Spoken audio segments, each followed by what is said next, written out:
Hey everybody, how you doing today? Welcome back to SC Native Outdoors. My name is Steve and I'd like to take a few minutes and thank y'all for coming to my channel. Today I think what we're going to do is we're going to go ahead and do a video on introduction into saddle hunting, and I think what we'll do with that is we'll kind of gear it towards someone that's never been in a saddle before. So just kind of give you a brief description of what saddle hunting is. If you're curious about saddle hunting and you've never seen it before, basically you can think of it as another way to hunt from an elevated position, much like a tree stand or a ladder stand. Only difference is with the tree stand, your back is positioned mainly to the back of the tree, and with a saddle, you're actually facing the tree. And there's a lot of benefits to that. With the saddle, there's pros and there's cons, just like with every type of hunting method that you use. I think for me, I find saddle hunting gives the most benefit. Hunting a lot of public land, I tend to have to be more mobile, and saddle hunting definitely represents a way to be more mobile with your hunt, and you really don't have to carry a whole lot of gear. But before we get into what the saddle is and how it functions and how it works and the items you're going to need to successfully use a saddle when you're in a tree, we need to kind of go over a little bit of a disclaimer. We'll throw this out there first off. Just remember, climbing is inherently dangerous, so you got to make sure that you're following all safety precautions. Just remember to stay safe, keep all your safety equipment regulated and up to date, and constantly check it, to make sure that there's no abnormal wear or anything of that nature that would cause the items to fail. So, had that been said, just remember, anytime you do this at your own risk. One of the things that you're going to see mainly a lot on my channel is a lot of DIY stuff. And I do that because I'm just now getting in saddle hunting. This will be my first year in the saddle. And for me, I really honestly wasn't sure if that was a investment that I wanted to make. There are some key things that you have to have, and we're going to go over that when we start taking a look at the saddle. But keep in mind that, like I was saying, a lot of the stuff you're going to see is DIY stuff or repurposed gear. And the reason that I do that is because this is a rabbit hole that can unfortunately get very expensive. Saddles aren't cheap. Your saddles typically can range anywhere from, we'll say, $190 and probably up to over $300 from some of the ones that I've seen.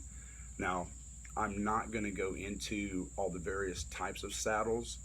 We might leave that for a later date. But for right now, we're just going to go with the basic saddle, what I'm using this year. It's not going to be a gear review or anything like that. But like I said, more towards those of you that are wanting to get involved with saddle hunting, and you may have seen it and you thought, I kind of got to try this, just kind of see what it's like. So there's some things that you can do. There's some things that you have to have. But again, like I said, on my channel, you're going to see a lot of repurposed gear and DIY stuff. I don't recommend that you do this. Don't take my example. If it gives you ideas, great. If it doesn't, that's understandable too. But don't try and do what I'm doing, because I'm not going to be held responsible for anything that happens, any type of gear failure or anything like that. This is going to be just basically me documenting how I got involved, why I got involved, and what I'm actually using. And as my hunting progresses with the saddle, if I find that it's going to be a viable option for me, which I think it will, but if I find that it's going to be viable and it's going to be something that I continue, I will be putting more money into buying better gear for this. So let's get right into it. But just want to take another moment, and again, thank you for watching. Also, hit that like button, hit the subscribe button. Definitely hit that like button and leave a comment if there's something that you want to see on my channel. If there's some gear that you want to discuss, leave the comments down there. I do answer all comments. I'll answer any questions that you have to the best of my ability. But for right now, let's just go ahead and let's get right into the video. Thank you for watching. Okay, and we're back. Okay, so right now we're going to talk about deer hunting is already started. We've got bow season that's in right now, and in a couple of weeks rifle season will start.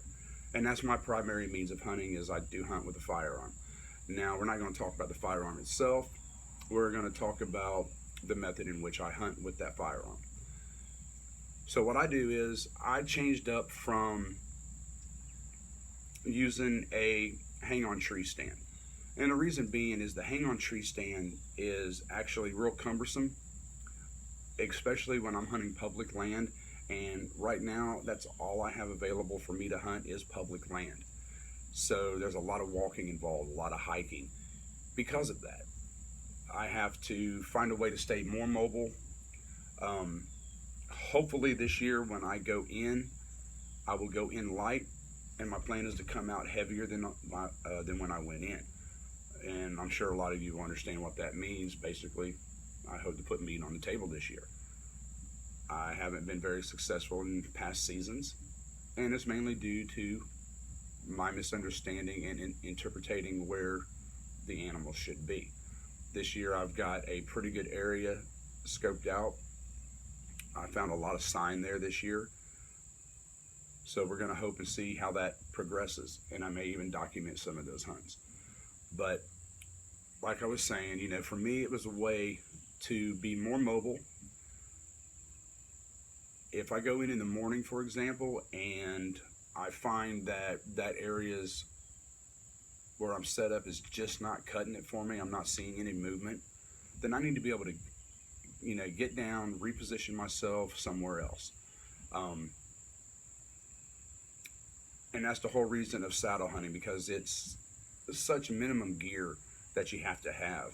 I mean, realistically, all I have to have is the saddle itself, a way up the tree, and my firearm.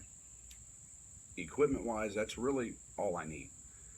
And for me, again, it's just a way to stay more mobile. It's lighter, it's faster, and at this point I do find it more efficient. So a couple of things that you are going to have to buy. Now, you're going to have to obviously have yourself a saddle. And the one that I have available to me is the Aero Hunter Flex. I really like this saddle. And for those of you that don't know what a saddle is, let's kind of take a minute and we'll take a look at it. So basically, if you think about it, your saddle is really nothing more than just, think of it as a hammock chair that you sit in that's attached to your body by a waist belt, and you also have the leg loops. And this is what keeps the saddle secure to your body. And then you have to have a way to fasten it to the tree. Now we'll get into more detail later on in the video about how and what the saddle actually is and what it looks like. But this is basically what you're looking at a saddle. When you see it, you're going to think of it as just a big chair, and just think of it as a safety chair, because that's actually what it is. Now, two items that you're going to have to definitely have when you are saddle hunting. Those two items, you're going to need some type of you're going to need a lineman's belt, and you're going to need a tether. Now, I can't stress this enough. When you're dealing with your ropes, you got to remember, one, we said we're going to follow all the safety precautions that we can. The saddle itself is a harness. It's a positioning harness meant to hold you in a certain position so you can be hands-free. But the way that works is you have to have something that's tethering you to the tree and keeping your saddle in a fixed position on that tree. And that's where the tether comes in. That's what that's for. The lineman's belt is just another secondary means of security. It can aid in climbing. There's a lot of ways you can use the lineman's belt, and I'll demonstrate some of that here later on when we actually go down to the tree. But when you're dealing with your ropes, you want to remember that for your ropes, you want something that is going to be climbing rated. You can't use your everyday purchase at Walmart, Lowe's, or Home Depot. You have to actually have something that's rated for climbing, because this is your only means of security of being attached to that tree. And the last thing you want to do is fall from 20, 30 feet. That's definitely going to ruin your day and could ruin the rest of your life. Now, when you look at the lineman's belt, the one I got here, this is Sterling HTP. It's got I tied an eye in one end, and then on the other end, I've just simply tied a stopper knot. They serve two purposes. This is how I attach the lineman's belt to the saddle, and this is what keeps the rest of the rig, the stopper knot is what keeps the rest of the rig from slipping off when I'm using it. Now, you're going to need a climbing carabiner. Got to be climbing rated as well. I would definitely highly recommend something with some type of a screw gate. That way when it's fully screwed closed, it's locked. It cannot open. When you unscrew it, carabiner functions like it's supposed to. It opens right up. You're also going to need to either familiarize yourself with some type of a Prusik knot or Prusik hitch. What I have here on mine is, this is 10 millimeter static rope. And basically what static means is there's not a whole lot of stretch to it. You also have dynamic, and that's got a little bit more give, a little bit more stretch. I like static rope. That's just my preferred preference. And what I've done is I've got a 5 millimeter accessory cord that is tied in a Swabish hitch. And I can go more over hitches later on down the road as far as why I use the hitches that I use. Actually, I'll kind of touch base on that when we get on the tree. But it's got a Swabish hitch, and what that does is that allows you to move the carabiner to the desired length, to set the length of the rope that you need as far as your lineman's belt goes. And one of the things I've done to make it a lot easier is I've added a rope tender. That way when the rope is under pressure and I pull the tag end, which is going to be the end with the stopper knot in it. When I pull this tag end, once I've got the belt attached to me and around the tree, there's constant tension on the belt. So when I pull the tag end, that will cause this piece here to slide up against, that'll cause the tender to slide up against the opposite end of the hitch, and it'll allow me to move. And I'll demonstrate that later on. Lengthwise, I've got this measured at 7 feet. To me, I feel 7 feet is more than enough. I tend, when I climb, to not climb any type of a tree that is very much bigger than basketball size. I do like to have it for obvious reasons. If you're facing the tree, you've got something that's going to break up your outline. So we'll get more into that when we actually get in the tree. So what do we got? You're going to have the saddle. You're going to have a lineman's rope. And then you're also going to have a tether. And this is my tether. This is pretty much the exact same thing as my lineman's rope. It is the same length, it's 7 feet long. It's the same Sterling HTP static rope. The only difference with this one is I have a quick link on one end, and instead of a actual eye loop. The reason I've got the quick link on here is because it makes getting it off the tree a lot easier if I have to detach quickly to move the tether above a limb. And again, we'll go over more of that in a demonstration on how the tether actually works. But it's set up the same way. It's got the same type of stopper knot, which this one here is a barrel knot. It's got the same type of Prusik tender. It's got another Swabish hitch. The only difference is on above the Swabish hitch is I've tied a Celtic knot, and the Celtic knot doesn't serve any safety precautions. It's more of a convenience factor. I mean, I guess it could be a safety device if you look at it that way. Because what you're looking at is with the quick link, when I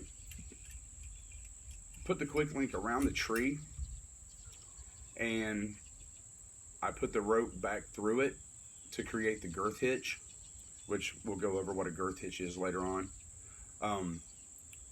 That quick link adds weight, and it makes that front of that rope very heavy. So if you don't have weight pulling the line tight, then what's going to happen, it has a tendency to fall, to slip down, which that's going to cause your tether to slide down the tree, which is going to be very unsafe. Again, you're climbing, so you want to try to keep the safety as much as you can, and you definitely want to try and minimize the risk of falling as much as possible. So what the Celtic knot actually does, and I'll show you better on a tree, but it's just a way for me to get that right up on the edge of the quick link, and that stops the quick link from being able to slide down the rope, which causes the tether to drop. So is it a safety device? No. But can you think of it as one? Absolutely.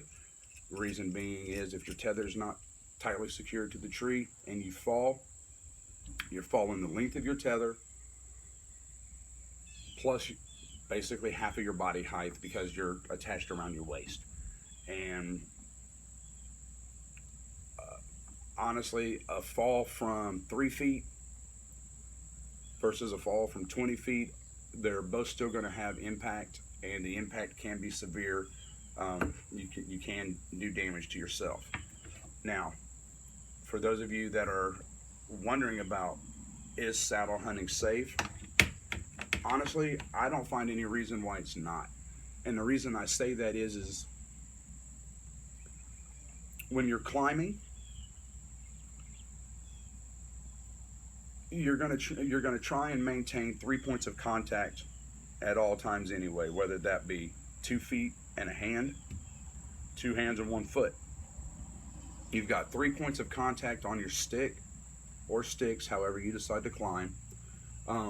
And you've got your lineman's belt attached around the tree as well as your tether, if you choose to do so.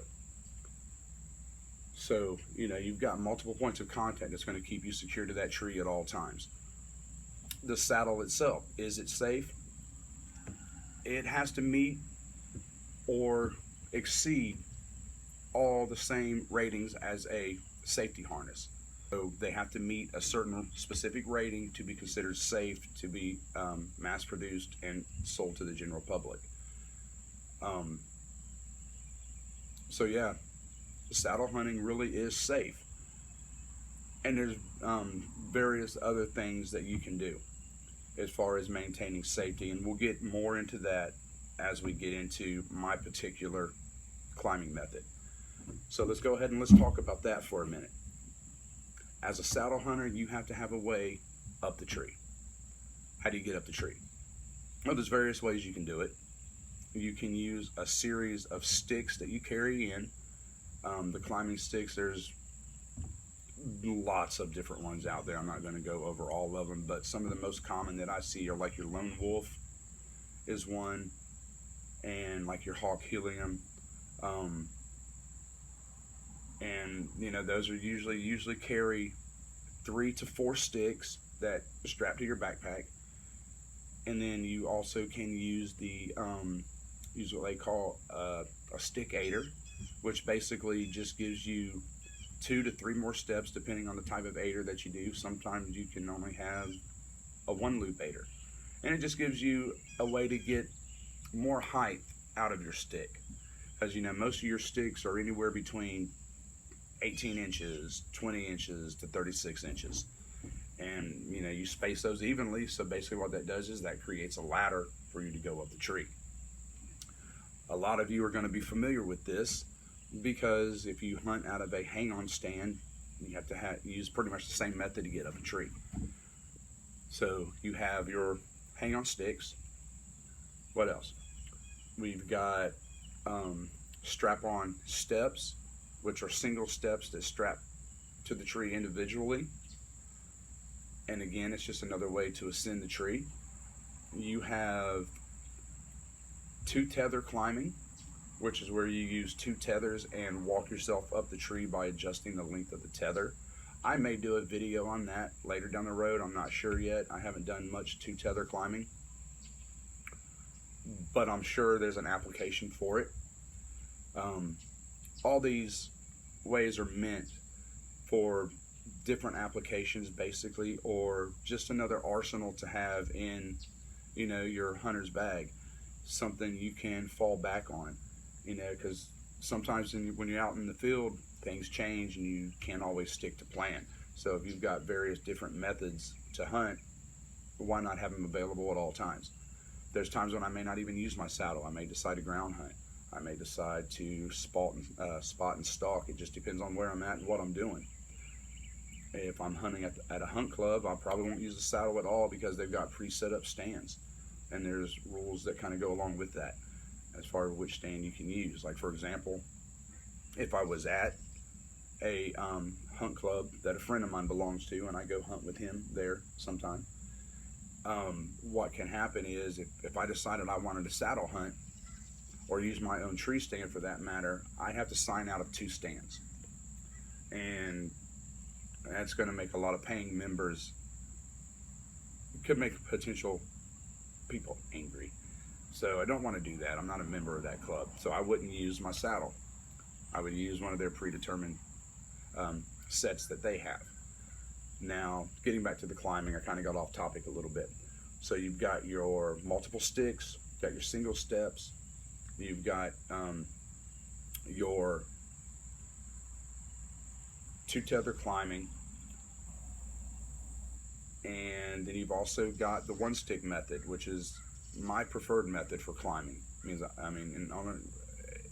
I can't explain it other than it's less bulk that I have to carry. I don't have to carry 1 stick. I wear my saddle in. My ropes are contained within my saddle, so I'm mobile. Everything is contained on my body and in my pack, and I don't have to carry a whole lot of weight. So that should kind of give you an idea of what is kind of involved with saddle hunting. In the next video, I think what we'll do is we'll kind of take a few minutes and we'll go over how to set the saddle up, how to practice at ground level, because you want to practice with it before you actually get up in a tree. You want to kind of fine tune it, and how to get it comfortable to your body to where it's not putting a whole lot of stress on your legs, on your butt, on your back. And there's some tricks that you can do for that as well. So I think we're going to leave the first video here as basically an introduction to a saddle and what it is and what saddle hunting involves and the minimum things you're going to need to get involved with saddle hunting. So stay tuned for video number 2. In video number 2, what we'll do is we'll actually go out to the tree and we'll look at putting the saddle on, how to wear it correctly, how to attach yourself to a tree correctly, and how to be comfortable in the saddle. And when we do that, we'll go over what the tether is in more detail, what the lineman's rope is in more detail, and more detailed information about the saddle itself. Okay, so we're going to leave this video here for today, and then I'm going to get started on video number 2. And again, I'd just like to thank you for coming by, hanging out with me on the channel today, and just listening to me talk about what a saddle is. I know it wasn't a whole lot of information, but it's just a brief description so people that don't know can kind of get an idea. And if you already know what a saddle is, I'm sorry I've kind of wasted your time, but please feel free to make any comments. Hit that like button, hit that subscribe button. Let's make this channel grow, and let's spread the word about saddle hunting, because honestly there are a lot of people that don't think that it's a viable option. Let's show that it is. So until the next video, have a great day. Thanks for spending Sunday morning with me, and we'll see you here in a little bit.